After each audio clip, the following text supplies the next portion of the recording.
মা ক্যান্টিন নিয়ে বড় আপডেট। এখন ৫ টাকার মূল্যে ডিম ভাতের বদলে পাওয়া যাচ্ছে মাছ ভাত। এই পরিবর্তন নিয়ে খুশি সাধারণ জনগণেরা। অবশেষে রাজ্যে চালু করা হলো অন্নপূর্ণা ভান্ডারের পোর্টাল। রেশন এবং ভর্তুকি সংক্রান্ত পরিষেবা আরও সহজে অনলাইনে পাওয়া যাবে বলেই দাবি প্রশাসনের।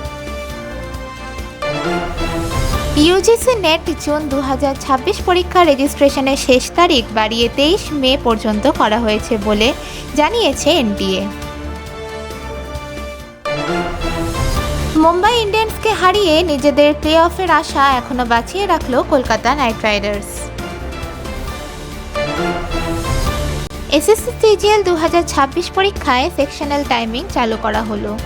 প্রিলিমস আর মেন্স দুই পরীক্ষাতেই এবার বিভাগ ভিত্তিক টাইমার থাকছে বলেই জানানো হয়েছে। আগামী কোয়াড বিদেশ মন্ত্রীদের বৈঠক আয়োজিত হতে চলেছে নয়াদিল্লিতে। অংশ নেবে আমেরিকা, জাপান এবং অস্ট্রেলিয়া। উত্তরাখণ্ডের রুদ্রপ্রয়াগে ভয়াবহ ধসের পর 10,000-এরও বেশি কেদারনাথ যাত্রীকে উদ্ধার করা হয়েছে। শিলিগুড়ির ফাঁসি দেওয়া এলাকায় ভারত বাংলাদেশ সীমান্তের বেড়া দেওয়ার কাজ আনুষ্ঠানিকভাবে শুরু হয়েছে বলে জানা গিয়েছে। স্পেসএক্সের আইপিও ফাইলিং নিয়ে ফের শিরোনামে এলন মাস্ক। বিশেষজ্ঞদের মতে এই আইপিও সফল হলে বিশ্বের প্রথম ট্রিলিয়নার হওয়ার দিকেও এগোতে পারেন তিনি। ইবোলা সংক্রমণ নিয়ে বিশ্বজুড়ে উদ্বেগ বাড়তেই উচ্চ ঝুঁকিপূর্ণ আফ্রিকান দেশগুলি থেকে আসা যাত্রীদের জন্য স্বাস্থ্য সতর্কতা জারি করেছে ভারত।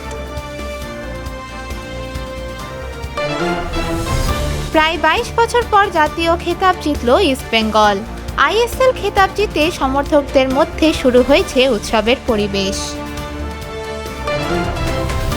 উত্তর এবং মধ্য ভারতের একাধিক রাজ্যে তীব্র তাপপ্রবাহের সতর্কতা জারি করেছে আবহাওয়া দপ্তর।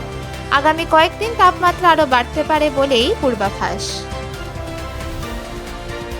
পশ্চিমবঙ্গ এবং দেশ জুড়ে নানান রকম গুরুত্বপূর্ণ খবর সবার আগে পেতে আমাদের সঙ্গে থাকুন।